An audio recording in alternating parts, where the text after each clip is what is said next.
শপথ যদি ইচ্ছা করে আমরা যদি ভঙ্গ করে লাই তাহলে বড় মুসিবত। আর আল্লাহর নামে যদি কসম করেন, শপথ করেন, তাহলে এটা খুব জরুরি বিষয়, এটা পালন করা।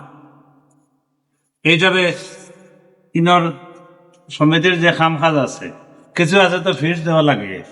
ও ফিস গুণ যারা সামর্থ্য আছে পারলে সারা বছর এগুলোকে দিলে তো তোমার আর কেউ খুঁজিলে না, ফিস যতও পড়ে। 2 নম্বর যদি কমিটির মিটিং যদি হয়, মিটিং যদি কেউ আইতে নাও পারেন, তোর পরীক্ষা হয় বা কোনো ব্যস্ততা থাকে, তাহলে সম্পর্কে জানাইয়া ওখানে কইবা যে আপনারা যে সিদ্ধান্ত করেন আমি রাজি আছি, আমি আইতে পারি না। তখন আপনার যদি নাও হয়, না আইলেও ধরা দিবে সিদ্ধান্ত হইলে আপনি না না হাজা কইলা যে আমি চিন্তা করেন না, তখন আর একটা বিষয় আবার খবরে জানানি কঠিন। ওইটা যে কেউ শপথ রক্ষা না করেন, ইচ্ছা করিয়া যদি ভঙ্গ করা হয়, এগুলোর নাম লাগে আরবিতে হয়ে যায়, বাংলার শপথ আরবিতে কসম।